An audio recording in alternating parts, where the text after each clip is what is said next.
Assalamualaikum dan salam sejahtera. Hari ini saya dan rakan saya akan membentangkan tajuk untuk subjek GMGF 2033 Dasar dan Analisis Fiskal. Tajuk yang kami pilih adalah Sistem Percukaian di Singapura.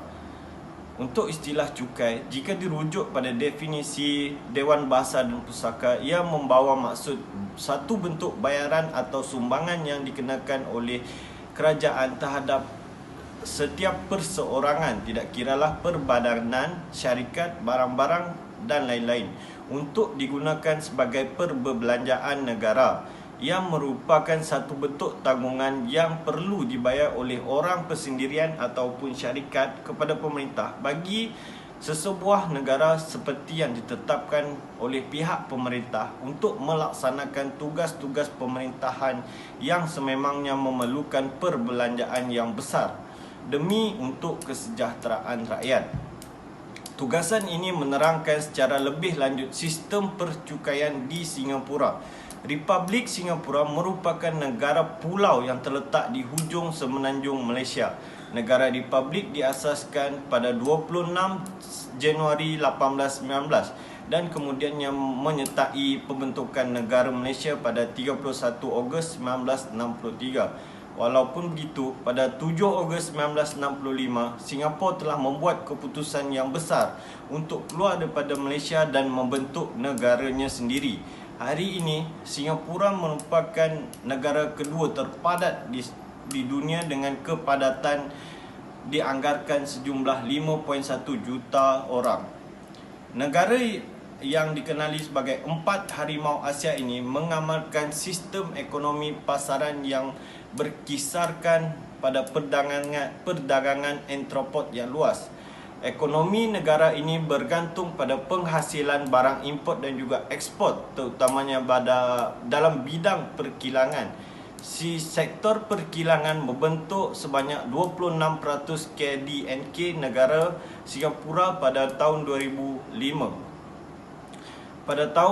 Pada 1 April 1994, kerajaan Singapura telah memperkenalkan cukai barang dan perkhidmatan iaitu Goods and Service Tax GST dengan kadar permulaan sebanyak 3% sahaja. Ini untuk menambah Singapore dollars 1.6 bilion lagi dana untuk kerajaan, sekaligus telah menjadikan kewangan kerajaan Singapura stabil. Kadar ini telah dinaikkan 4% pada tahun 2003, 5% pada tahun 2004 dan seterusnya 7% pada tahun 2007. GST mula diperkenalkan oleh Maurice Laurel di Perancis pada tahun 1954 bagi menggantikan sistem yang dirasakan sangat bergantung pada cukai yang tidak menentu berdasarkan jualan bagi mengimbangi sistem cukai pendapatan yang tidak begitu berkesan. Cukai barang dan perkhidmatan maupun Goods and Service Tax di Singapura merupakan satu jenis cukai tidak langsung. GST dikenali sebagai cukai nilai tambah. Biarpun GST dan VAT berbeza nama, sistem ini sebenarnya mewakili sistem yang sama. Yang aman, kos cukai sebenarnya ditanggung oleh pengguna akhir. Walau bagaimanapun, setiap langkah dan rantaian ini akan dikenakan cukai dan disalurkan kepada pemerintah.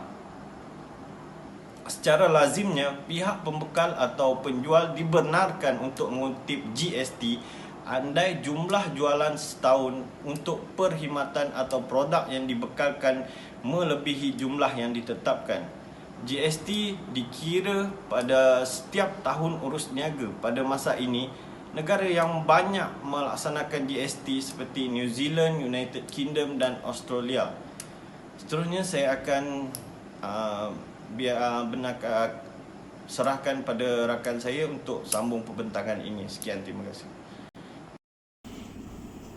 Assalamualaikum. GST bertujuan sebagai sebahagian dari langkah kerajaan Singapura untuk menyusun semula cukai yang lebih besar. Ini membolehkan Singapura mengalih kebergantungannya terhadap cukai langsung kepada cukai tidak langsung. kerajaan Singapura berpendapat pembaharuan cukai ini adalah perlu bagi mengekalkan daya saing, mewujudkan peluang pekerjaan dan mengekalkan pertumbuhan jangka panjang. Klasifikasi cukai terbahagi kepada 3 bahagian utama, iaitu teknik percukaian, asas percukaian dan kadar percukaian. Teknik percukaian pula terbahagi kepada 2 jenis, iaitu insiden ekonomi, yang mana ia merupakan pihak yang menanggung kerugian disebabkan cukai, dan yang kedua pula adalah insiden undang-undang, iaitu pihak yang telah ditetapkan oleh undang-undang untuk membayar cukai kepada kerajaan. Teknik percukaian jenis GST yang diamalkan di Singapura ini adalah insiden ekonomi. Ini kerana GST merupakan cukai berperingkat yang dikenakan bermula dari peringkat pengeluaran hingga ke peringkat kepenggunaan. Asas percukaian merupakan aktiviti ekonomi dari mana cukai itu dikutip atau dikenakan. Terdapat 5 asas percukaian, iaitu perbelanjaan, kekayaan, urus niaga, pendapatan dan penggunaan. Jika kita lihat dari konsep GST di Singapura, asas percukaian yang digunakan adalah asas penggunaan dan asas urus niaga. Asas penggunaan adalah cukai yang dikenakan ke atas barangan dan perkhidmatan, manakala asas urus niaga adalah cukai yang dikenakan ke atas pembeli, import dan ekspor. Struktur cukai di Singapura pula adalah berbentuk kadar cukai proporsional. Ini kerana kadar cukai yang sama dan dikenakan ke atas semua lapisan penduduk. Kerajaan Singapura telah memperkenalkan beberapa skim bantuan berkaitan GST.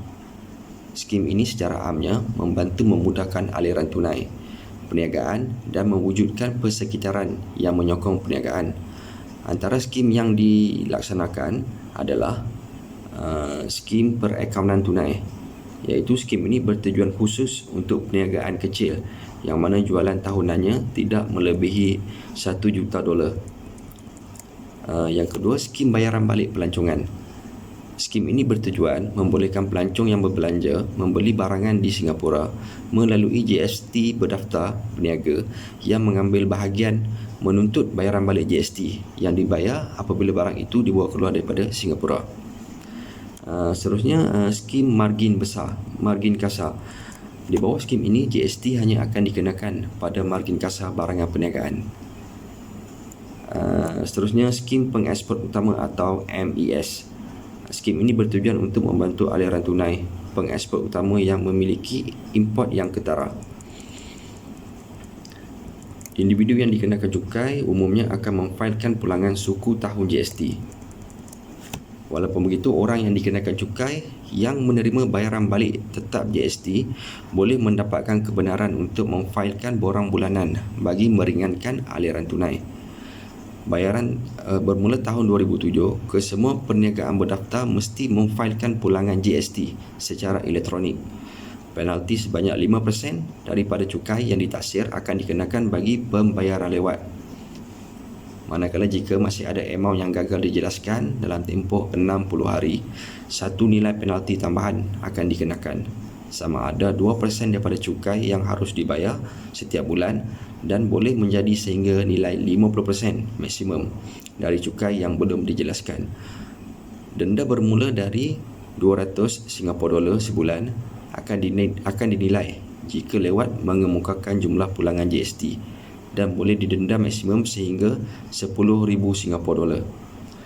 Jika dilihat, sistem percukaian GST di Singapura ini akan kekal disebabkan pelaksanaannya yang serentak dengan offset package dilihat membawa lebih kesan progresif, menjamin kesaksamaan sistem cukai dan menyediakan sumber yang selesa untuk kerajaan memberikan perkhidmatan terbaik kepada rakyat, khususnya kepada golongan yang berpendapatan rendah.